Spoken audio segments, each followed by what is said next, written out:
아버지의 것입니다. 아멘. 오늘 예배를 통해 하나님께서 우리에게 주시는 말씀 누가복음 22장 47절에서 53절 그리고 63절에서 71절까지 말씀입니다. 이 살아계신 하나님 말씀을 김하민 자매가 낭독할 때 하나님의 음성을 들으시기 바랍니다. 말씀하실 때에 한 무리가 오는데 12 중에 하나인 유다라 하는 자가 그들을 앞장서 와서 예수께 입을 맞추려고 가까이 하는지라. 예수께서 이르시되 유다야 내가 입맞춤으로 인자를 파느냐 하시니 그의 주위 사람들이 그된 일을 보고 여짜오되 주여 우리가 칼로 치리이까 하고 그중 한 사람이 대제사장의 종을 쳐 그 오른쪽 귀를 떨어뜨린지라. 예수께서 일러 이르시되 이것까지 참으라 하시고 그 귀를 만져 낫게 하시더라.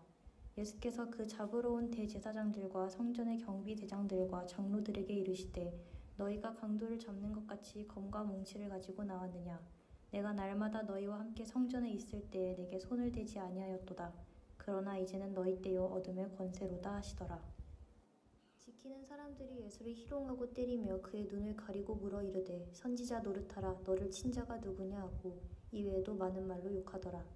날이 새매 백성의 장로들 곧 대제사장들과 서기관들이 모여서 예수를 그 공회로 끌어들여 이르되 내가 그리스도이거든 우리에게 말하라. 대답하시되 내가 말할지라도 너희가 믿지 아니할 것이요 내가 물어도 너희가 대답하지 아니할 것이니라. 그러나 이제부터는 인자가 하나님의 권능의 우편에 앉아 있으리라 하시니 다 이르되 그러면 네가 하나님의 아들이냐. 대답하시되 너희들이 내가 그라고 말하고 있느니라. 그들이 이르되 어찌 더 증거를 요구하리요 우리가 친히 그 입에서 들었노라 하더라. 아멘. 하나님의 말씀입니다. 하나님 오늘도 주신 이 말씀을 통해 오늘 우리에게 말씀하시고자 하시는 그 음성을 듣게 하옵소서. 깨닫게 하시고 보게 하시고 살아내게 그리고 살아낼 용기와 힘도 허락하여 주십시오. 우리가 함께 모으는 이 예물이 정말 하나님께서 받으실 만한 예물, 그래서 하나님께서 기뻐하시고 이 땅에서는 당신의 사랑과 평화가 결실 맺도록 우리가 함께 애쓰는 아름다운 것이 되도록 주께서 은혜를 베풀어 주옵소서. 주 예수 그리스도의 이름으로 기도합니다. 아멘.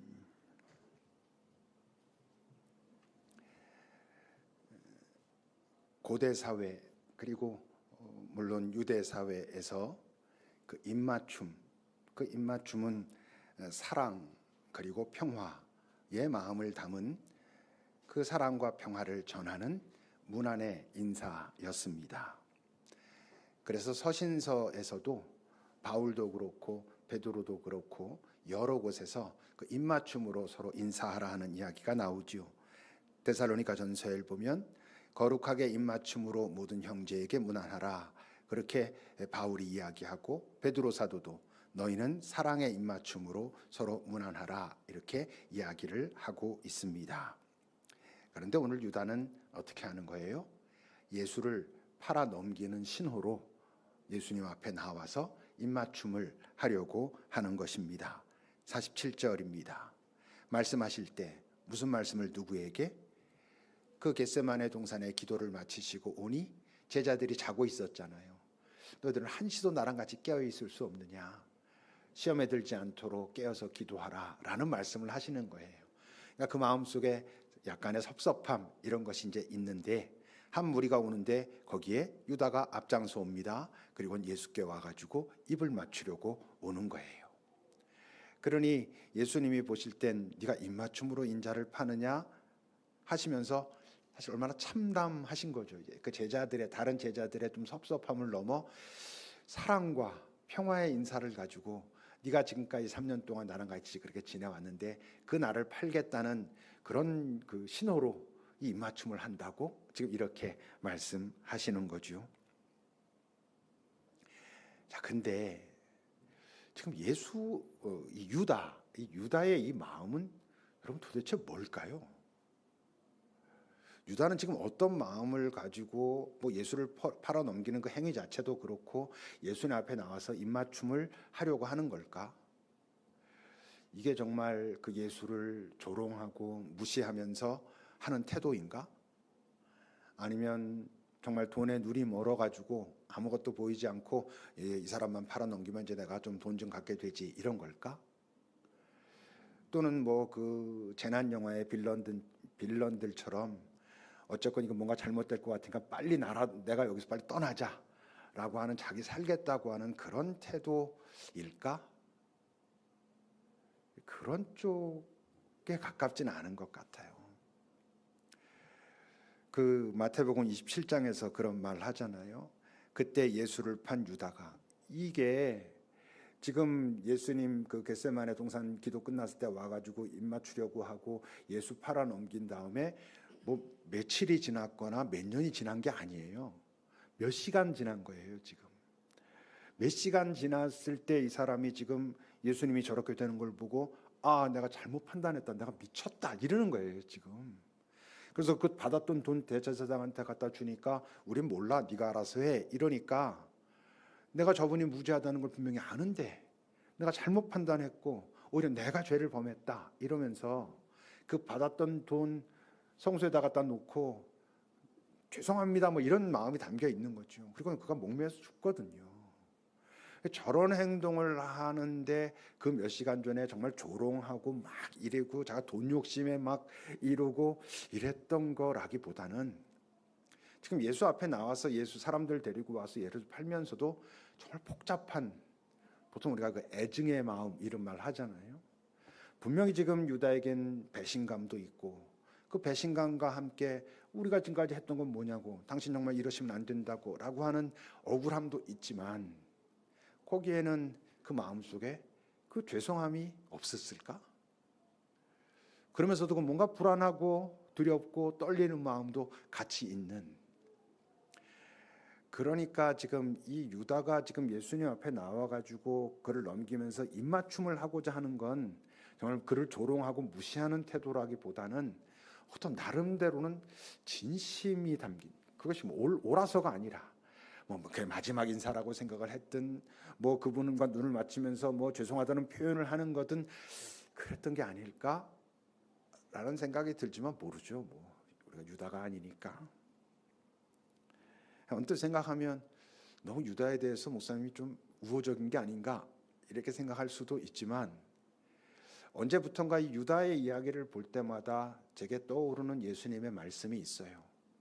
그 말씀은 뭐냐 하면, 너희 중에 죄 없는 자가 먼저 돌로 쳐라.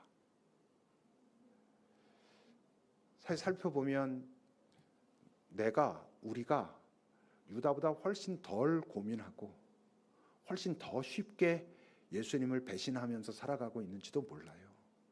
거의 자각도 못한 채로 그냥 내 보기에 좋은 대로 내 욕심대로 그렇게 살면서, 유다처럼 잘못된 선택이지만 그런 나름대로의 책임지겠다고 하는 그런 절박함도 없이 우리가 그러고 있는 게 아닌가 하니까, 유다의 모습을 그냥 함부로 그냥 쉽게 단정적으로 아주 나쁜 놈이고 지금 아주 악한 모습으로 욕심을 가지고 이렇게 했다라고만 이야기하기엔 참 쉽지가 않은 듯합니다.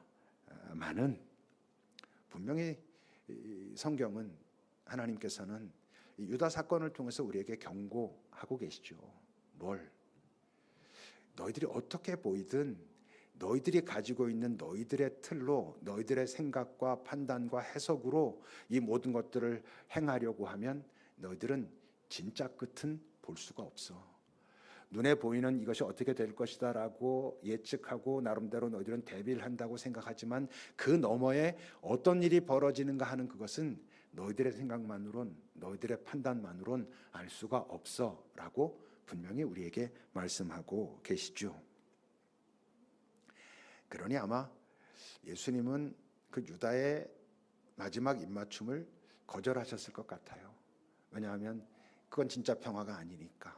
진짜 사랑의 마음도 아니고 정말 그의 마음이 무엇이든 그건 그런 좋은 마음으로 된 게 아니라고 그분은 받아들이셨을 테니까 아마 거절하시지 않았을까? 근데 여러분 49절부터 보십시오. 그의 주위 사람들이란 예수님의 제자들입니다. 그 제자들이 지금 유다가 사람들 데리고 와가지고 뭐 이러는 걸 보면서, 주여 우리가 칼로 치리까? 라고 묻습니다. 그 앞에서 지금 검 2자루가 있습니다 이런 얘기 했었잖아요. 예수님은 그걸로 족하다 됐다 이러셨단 말이에요. 그러니까 그 중에 한 사람이 누구예요? 베드로예요. 대제사장의 종을, 나중에 말고라고 이름이 나오죠. 그 종에 쳐가지고 그 오른쪽 귀를 떨어뜨립니다. 근데 여러분, 지금 이 순간까지 지금도 저 베드로는 물론이고 모든 제자들이 가지고 있는 가치관, 세계관, 그건 유다랑 다르지 않아요. 거기에 대한 그 질서 속에서 판단이 다른 것이지, 그들이 가지고 있는 세계관, 가치관은 유다랑 같은 것이죠. 이 땅이 전부고, 그리고 우리 이스라엘 민족이 하나님의 선택된 백성이고, 그러므로 저 로마의 이 세상 권력의 압제로부터 벗어나게 하는 게 하나님의 뜻이고, 이런 생각을 가지고 있는 거예요. 지금 베드로가 저 칼 들고 저렇게 하고 있는 것도 결국 뭐예요? 예수님의 계획을 오해했기 때문인 거죠. 예수님의 그 계획을 어떻게 실행하실까 하는 실행 방식에 대해서 베드로가 아직 뭔지 모르니까 저러고 있는 거예요. 저렇게 해가지고 마치 자기가 무슨 신호탄이 될 것처럼 이런 행동을 지금 하고 있는 거죠. 여러분, 지금 베드로의 저 행동을 지금 우리 교회에서 하고 있는 그 외침 한 단어로 표현하면 그게 바로 뭐냐면 믿습니다, 이거예요. 내가 원하는 대로 이렇게 해주실 것으로 믿습니다. 내가 주를 믿고 기도하니 이건 이렇게 될 것이고 이렇게 될 것이고 이렇게 될 것이고. 무슨? 지금 자기가 생각하고 있는 그것이, 자기가 보기에 옳아 보이는 그것이, 내가 볼 때 이게 하나님의 기뻐하시는 것이라고 믿는 것이 정말 하나님의 뜻이라고 믿고 있는 것과 같은 것이죠. 그런데 아니라는 거잖아요. 51절에서 어떻게 말씀하십니까? 그렇지만 예수님은 이것까지 참으라. 그런 방식으로 되는 거 아니야. 내 뜻은, 내 계획은 그런 방식으로 흘러가는 게 아니야 라고 하시면서 더 나아가 그 귀를 만져서 낫게 하셔요. 그들이 생각하는, 제자들이 생각하는 거랑 전혀 어떤 반대쪽의 어떤 일들을 지금 행하고 계시다는 것이죠. 그러니까 지금 너희들이 나랑 3년 동안 있었지만 너희들은 아직도 나의 계획도, 그 계획을 실현하는 방식과 방법도 아직은 잘 알지 못해 라고 말씀하시는 거죠.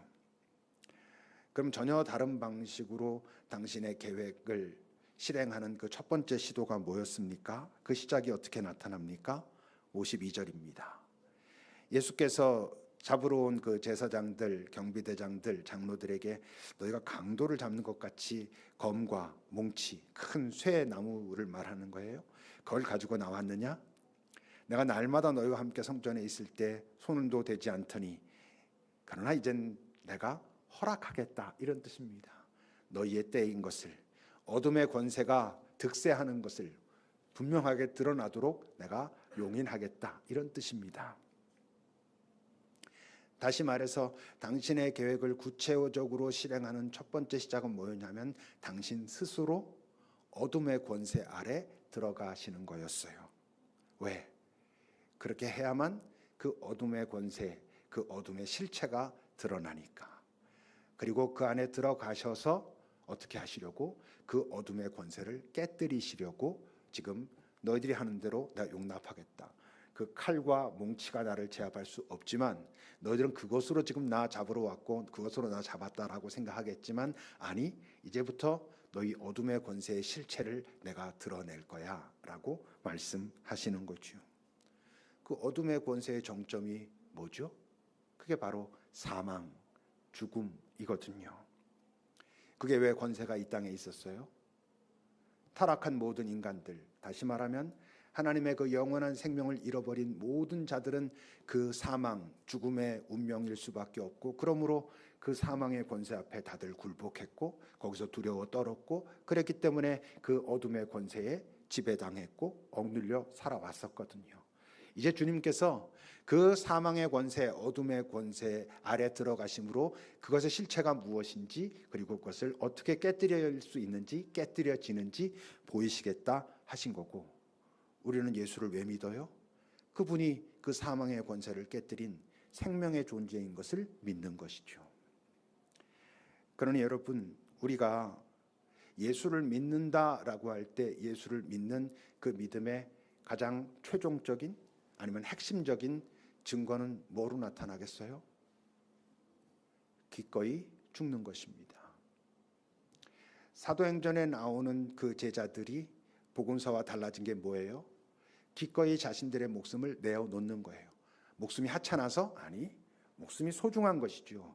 하지만 그것보다 더 소중한, 더 중요한 영원한 그 영혼의 생명을, 목숨을 지키려고 그것을 포기해야 한다면 아니, 그걸 포기할 수는 없지. 내가 이 땅에서 내 목숨이 끊어질지라도 그 영혼의 생명을 포기할 수는 없어 라는 사람들로 변한 것이죠.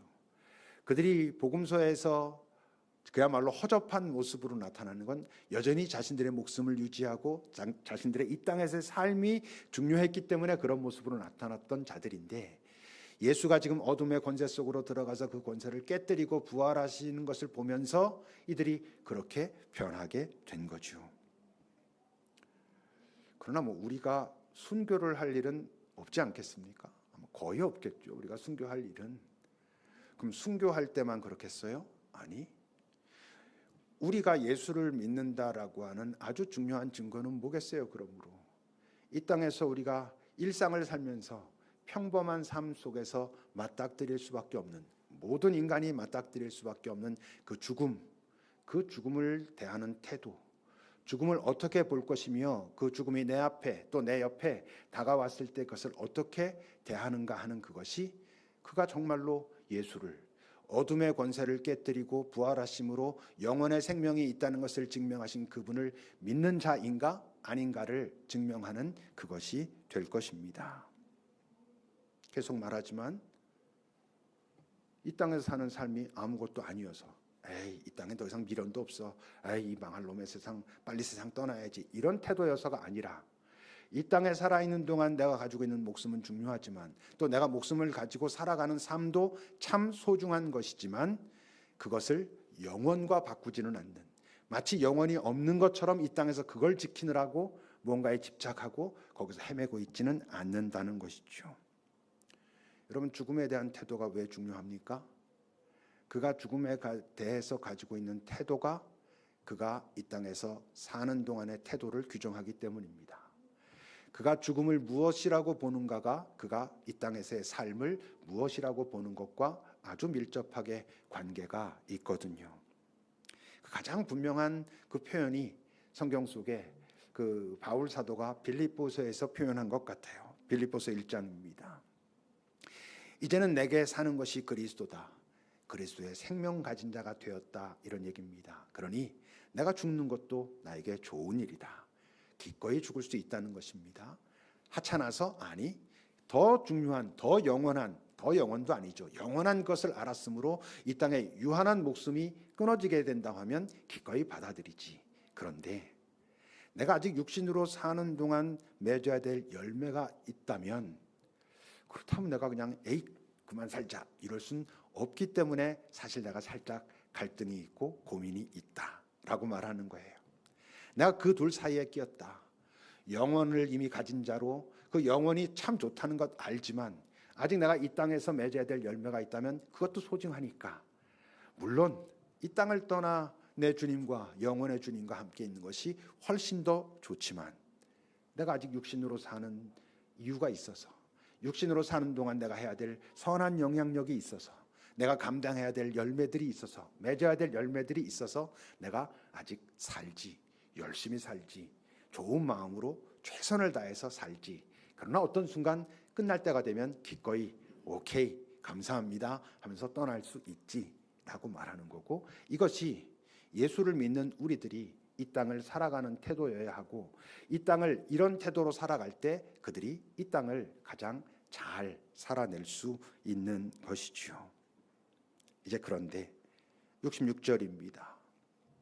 날이 샜을 때, 이제 밤늦게 가가지고 예수님 잡아오고 붙잡아 놨다가 날이 샜을 때 백성의 장로들, 대제사장들, 서기관들이 모여서 예수를 자신들의 그 회의, 공회로 끌어들입니다. 그리고 묻습니다. 네가 그리스도라면 말하라. 그동안도 많이 말했고 그동안도 예수님께서 많이 말씀하셨는데, 그러나 예수님께서 말씀하시는 거예요. 내가 말해도 너희가 믿지 않을 것이다. 지금까지도 믿지 않았고 지금은 더 믿지 않을 테니 내가 더 이상 말하지 않겠다라고 하시는 거예요. 이 아이러니시죠. 예수님께서 이제는 너희의 때다, 어둠의 때다, 어둠의 권세에 지금 때가 되었다, 너희들이 힘을 발휘할 때다라고 말씀하셨잖아요. 그런데 지금 그 어둠의 권세의 선봉장에 누가 서 있어? 종교 지도자들이 서 있는 거예요. 대제사장들, 장로들, 서기관들, 그들이 지금 어둠의 때를 주도하는 앞장선 지금 선봉대가 돼 있는 거예요. 우리도 고민해야죠. 아직 어둠의 권세가 이 땅에 득세하고 있는데 그 권세는 깨졌지만 그러므로 그들이 지금 이제 다시 사용하는 무기는 거짓을 가지고 우리들을 지배하려고 그러고 있는데, 혹시 이 땅에 하나님을 안다는 자들이, 예수를 믿는다는 자들이 그 앞잡이가 되어 있을 수도 있다는 것을 우리는 고민해 봐야 하는 것이죠. 이들은 왜 안 믿을까요? 어쨌건 예수님이 하나님의 아들인 것이 맞는데 이들은 왜 안 믿을까? 물론 이들의 욕심 때문에 눈이 가려지고 이런 부분이 있지만 무엇보다 여러분, 믿을 수가 없는 것입니다. 그들이 나중에 그렇게 탄식하고 변명했을지도 몰라요. 우리가 어떻게 믿겠습니까? 이렇게 말을 했을지도 몰라요. 왜? 그분이 이렇게 말씀하시거든. 69절입니다. 이제부터는 내가 하나님의 권능의 우편에 앉아 있을 것이다. 70절은 그러면 네가 하나님의 아들이냐라고 물을 때 너희들이 그렇게 말했다. 내가 하나님의 아들 맞다. 이러시는 거예요. 하나님의 권능을 가진 하나님의 아들의 모습이라고는 도저히 볼 수가 없는 거지. 하나님의 권능을 가진 그 능력이 저런 거라고 볼 수가 없는 거지. 그동안 뭐 좀 이렇게 하는가 해가지고 살짝 긴장도 했었지만 그런 일들은 사실 그 이전에도 이스라엘 역사 속에 많이 있었거든. 근데 지금 저렇게 초라한 모습으로 검과 몽치에 잡혀와가지고 있는 저 모습을 보면서, 저걸 보면서 어떻게 그들이 자신들이 그동안 수천 년 동안 이스라엘의 하나님, 여호와 하나님, 만능의 권능의 하나님, 만군의 하나님, 그 하나님의 아들이라고, 그 권능을 가진 자라고 저들이 생각할 수가 있었겠어요. 그러니까 자신들이 생각하는, 자신들이 기대하는 하나님의 권능이 있는데 이 자는 어디 한 군데도 그것과 부합되는 것이 없으니 이들은 믿을 수가 없는 거지요. 근데 누가 틀렸어? 이들이 틀렸어요. 그건 다시 말하면 뭘 말해? 이들이 가지고 있는 하나님에 대한 이미지가 틀렸다는 것을 의미해요. 그들은 왜곡된 하나님 이미지를 가지고 있었는데 그것을 진짜 하나님이라고 착각하고 있었다는 것을 의미하고, 그런데 그들이 왜곡된 하나님의 이미지를 갖고 있었고 그런데 힘이 있었기 때문에 어둠의 권세에 선봉대로 살았다는 거예요. 여러분, 하나님을 모르는 사람보다 하나님을 잘못 알고 있는 자가 진짜 하나님을 만나는 것이 훨씬 더 어려운 것입니다. 다시 말해서 여기는 우리들이 하나님을 잘못 알고 있다면, 잘못된 하나님을 바로 예수 그리스도의 여호와 바로 그 하나님이라고 알고 있다면, 우리가 이 세상에서 하나님을 인정하지 않고 살아가고 있는 그들보다 그 진짜 하나님을 만날 가능성이 더 적은 거예요. 우리가 믿는 하나님이 우리는 옳다고 생각하고 그 하나님을 막 따라가고 있잖아요. 열심히 뭔가 하고 있잖아요. 그러니 여러분들 혼자 개인이 가지고 있는 하나님, 나는 하나님을 누구라 생각하는지, 나는 언제 하나님을 만났다라고 생각하는지, 나는 하나님이 나에게 뭐라고 말씀하시는지, 그게 진짜 바로 그 하나님인가를 여러분 고민하고 의심하셔야 됩니다. 그래서 공동체가 중요한 거예요. 우리가 함께 모여가지고 하나님을 찾아가는 작업이 중요한데, 근데 여러분 개인보다 공동체가 더 위험할 수도 있는 거죠. 이건 잘못 알고 있는 자들이 자기네들끼리 맞다고 똘똘 뭉쳐있네, 거기다 힘도 합하네, 뭐 하니까 뭐 일도 되는 것 같으네. 여러분 더군다나 그 공동체에서 하나님 이미지에 아무래도 영향을 주는 사람은 지도자일 거 아니에요. 여러분들이 저를 의심하셔야 돼요. 저를 의심한다는 뜻이 목사님 저렇게 말하지만 나는 저걸 안 받아들여, 난 좀 의심이 돼, 이런 식이면 그건 진짜 큰일 나는 거고, 제가 말하는 어떤 하나님에 대해서 고민이 생기고 의문이 생기면 우리가 같이 모여서 고민하고 정말 침묵하고 기도하고 말씀을 읽고 정말 이게 하나님이신가, 이게 하나님의 계획인가, 이렇게 나타나는 것이 지금 하나님의 마음인가를 살펴보는 작업을 해가지 않으면 그냥 앞에서 외치는 사람이 그냥 아멘 하면서 무슨 얘기든 쫓아가면 저도 망하고 여러분들도 망하고, 진짜 그 하나님은 보지도 못한 채 잘 믿고 신앙생활 열심히 했다고 생각하고 뭐 헌금도 하고 충성도 했는데 너 몰라, 이렇게 된다고요. 그러니 여러분, 우리가 깊이 잘 고민하고 노력하고 함께 모여 말씀을 나누고 삶을 나누고 경험한 하나님을 나누면서 이게 진짜 하나님인지 식별하고 하는 작업을 이 하나님의 공동체에서 하지 않으면 전혀 딴 데로 가고 있고, 이 땅의 교회들은 딴 데로 가고 있는 교회들도 꽤 많다는 걸 여러분 우리가 살펴봐야 되는 것이죠. 근데 또 63절입니다. 지키는 사람들이, 지금 예수를 잡아다 놓고 지키는 사람들, 이들은 누구겠어요? 아까 검과 몽치 들고 와가지고 대표적으로 뭐 대제사장의 종들과 이런 그야말로 그 수하에 있는 자들이죠. 그들이 예수를 희롱하고 때리고 눈을 가리고, 어디 누가 너를 친자인지 한번 네가 선지자라면 알 텐데 맞춰봐, 뭐 이러면서 침 뱉고 뺨을 때리고 욕하고 이랬다는 거예요. 이들은 또 왜 이럴까? 종교 지도자들은 자신들이 뭔가를 알고 있다고 생각하고 또 실제적으로 현실적으로 자신들에게 뭔가 좀 피해가 생길 것 같고 그래서 그쪽으로 이렇게 돌아간다 쳐. 이 종들은 도대체 왜 이러는 걸까요? 이들도 사실 좀 긴장했을 거거든요. 저분이 저 사람이 누구지? 누군데 지금 이렇게 하고 다니지? 이런 일들이 벌어지지? 그리고 이들은 그 지도자들과는 조금 달리 살짝 기대가 있었을지도 몰라요.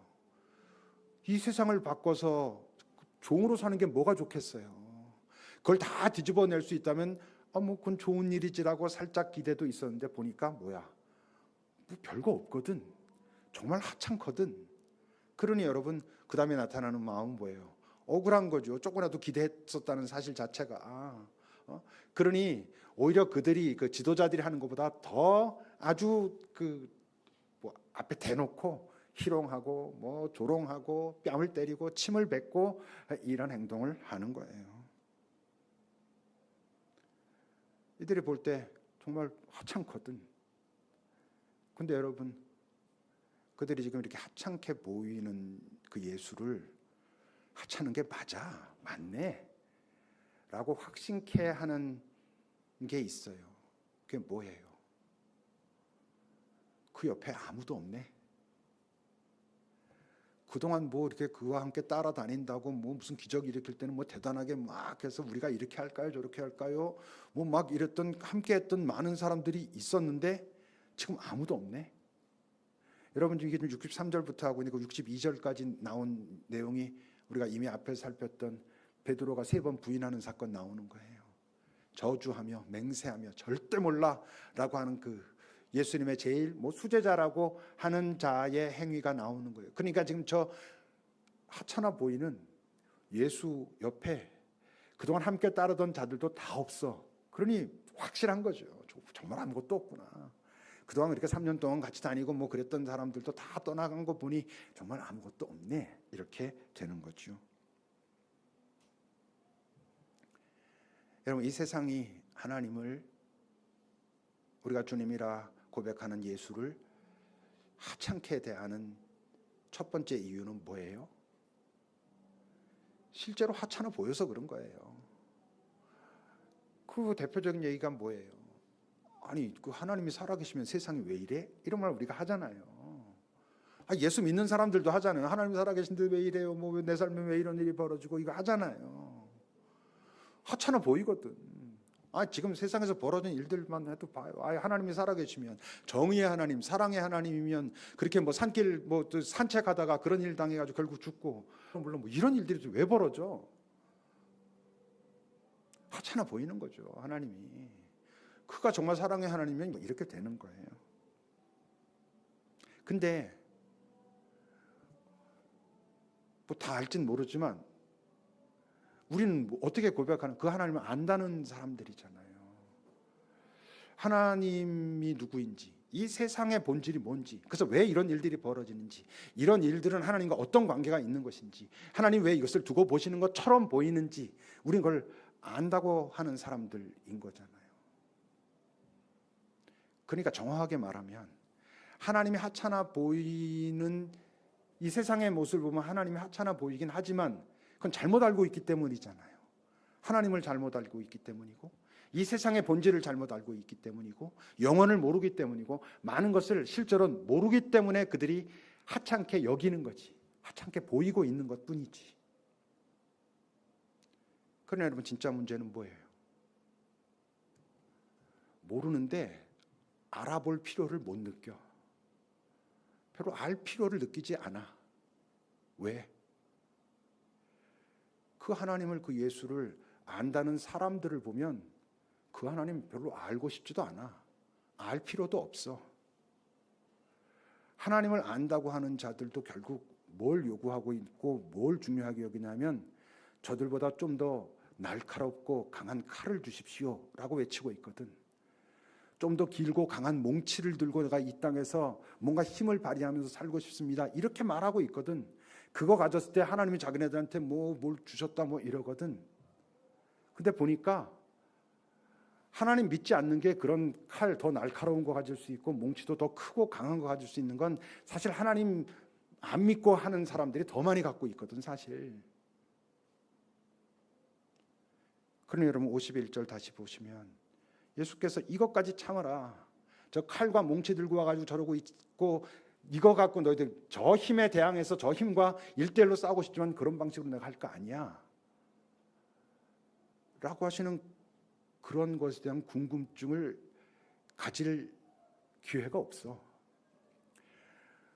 하나님이 신이 있으면 세상은 왜 이래 이러고 있는 사람들에게 다른 어떤 게 있어 라고 해서 도대체 넌 근데 어떻게 그걸 거기서 그렇게 사니? 라고 궁금증을 일으키는 자들이 별로 없어. 그러니 여러분 하나님을 별로 알고 싶어 하지 않습니다. 다시 말해서 자신들이 세상에서 벌어지는 일들 보면 하나님이 없는 것 같고 하나님 별것 아닌 것 같은데 더군다나 하나님을 믿는 사람들 보면 확실해. 그게 별거 없어. 여러분 저는 이 말씀을 의심 없이 확실하게 믿습니다. 요한복음 14장입니다. 내가 곧 길이요 진리요 생명이니 나로 말미암지 않고는 아버지께로 올 자가 없다. 예수의 생명을 통하지 않고는 그 생명을 가진 자가 아니고서는 영원에 갈 수 없다. 너무나 당연하고 또 그 생명을 가지고 이 땅에 오신 분은 예수밖에 없다는 걸 제가 인정하기 때문에 그 예수로 말미암지 않고는 아버지께로 갈 수 없다는 걸 저는 확신하는 사람입니다. 사도행전에서 다른 이로서는 구원을 받을 수 없나니 천하 사람 중에 구원을 받을 만한 다른 이름을 우리에게 주신 일이 없다. 전 이 말씀도 100% 확신하는 사람입니다. 다른 어떤 이름, 다른 길을 주고 이게 가장 좋은 방법이긴 하지만 서브로 이런 것도 줬어 라고 하시지 않았을 거라는 걸 저는 확신하는 사람입니다. 그래서 예수 그 생명을 통해서만 구원받는다라는 것에 대해서 저는 확신하는 사람입니다. 근데 그렇다면 예수를 믿지 않는 자들의 구원은 절대적으로 불가한가? 에 대해서는 저는 고민이 있습니다. 예수를 믿지 않았지만 구원을 받을 수 있는 자들도 있지 않을까? 저는 있었으면 좋겠다라고 생각하는 사람이고 아마 있지 않을까라고 생각하는 사람입니다. 그건 예수 외에 다른 방식의 구원 방식이 있어서가 아니라 예수님의 그 예수 그리스도의 여호와 하나님의 긍휼로 인해서. 저는 그러지 않고서는 예수님 이전에 이 땅에 살았던 그 역사 속의 사람들이 구원을 받았을 방법은 없다고 생각해요. 다른 방법이 아니라 그들이 구원을 받았다면 하나님의 예수의 긍휼, 어떤 자들에게 긍휼을 베푸셨을까? 인간다움이란 뭔가에 대해서 고민하고 자기 안에 있는 그 어두움과 거짓과 그 순간순간 일어나는 욕망과 욕정을 살피면서 아파하고 이런 내가 도대체 정말 바른 인간답게 더 온전한 인간이 되는 길은 과연 뭘까를 고민하면서 그 길을 한 걸음 가다 또 넘어지면 또 가려고 하고 안타까워하고 다른 내가 어떻게 되는 방법은 도대체 없는 것인가를 진지하게 고민했던 자들이 완전하진 않아도 저는 하나님의 긍휼을 받지 않았을까라고 생각합니다. 여러분들 좋아하는 뭐 이순신, 뭐 세종대왕, 뭐 보통 뭐 그렇게 많이 말할 때, 그러면 예수 이후에는 이제 정말 예수께서 오셨고 예수 이름이 이 땅에 들려졌으므로 정말 이 다음 그 이후로부터는 예수를 믿지 않는 자들은 다 구원을 받지 못했을까?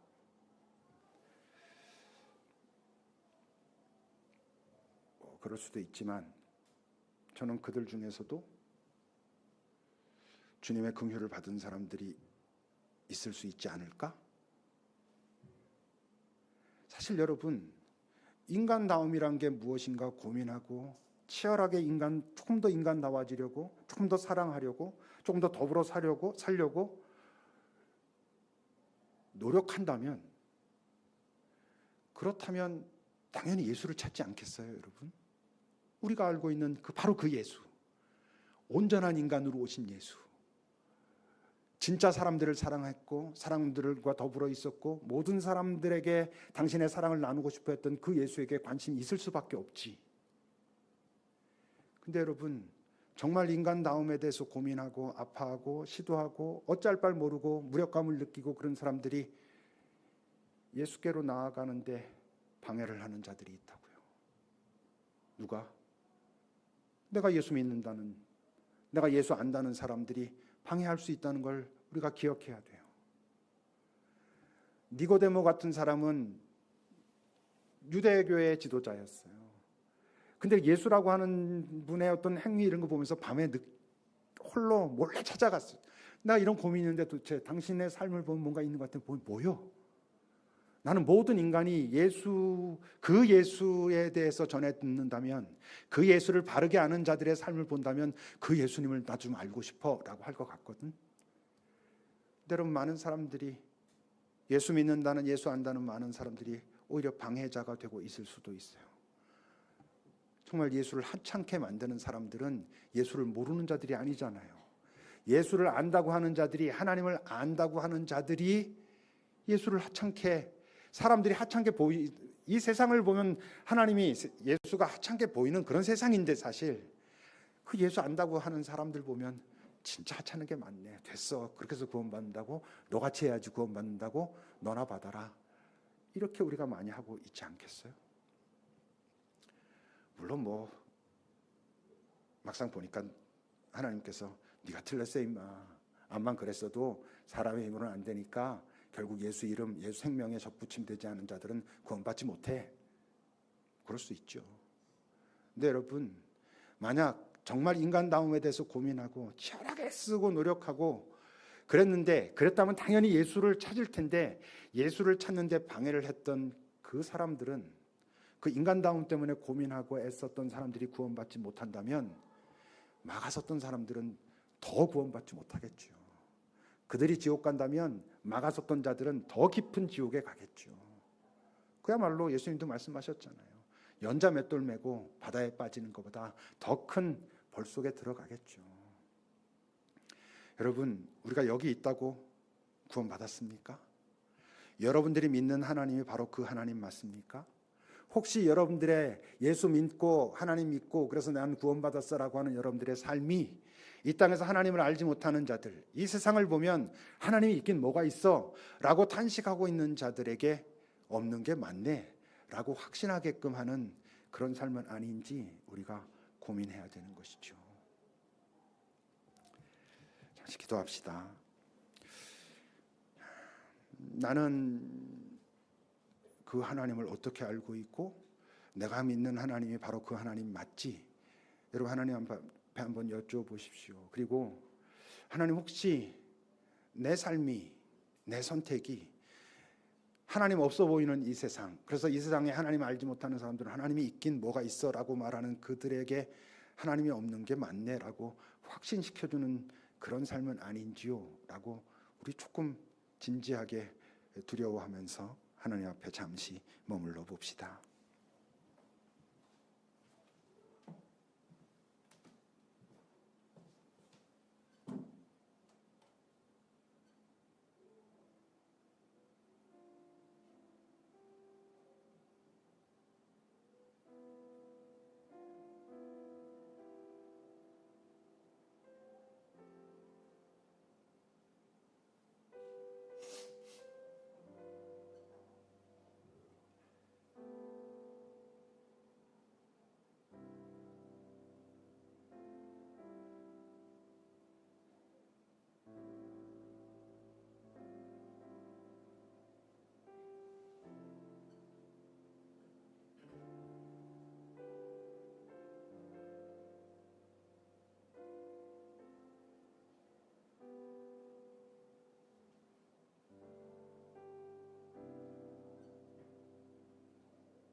하나님, 내가 이 세상에 나아가 내가 믿는 하나님을 말하면 말할수록 이 세상 하나님을 알지 못하는 자들에게는 하나님이 없다는 것을 확신시켜주는 그런 삶이 되지 않게 하소서. 여기는 우리들, 내가 이렇게 하나님의 복 받았다라고 하면 이 세상에 있는 사람들은 하나님이 있긴 뭐가 있어, 그건 네 욕심이고 네 욕망이고 네가 그래서 그렇게 된 거면서 라고 손가락질 당하는 그런 우리들이 되지 않게 하소서.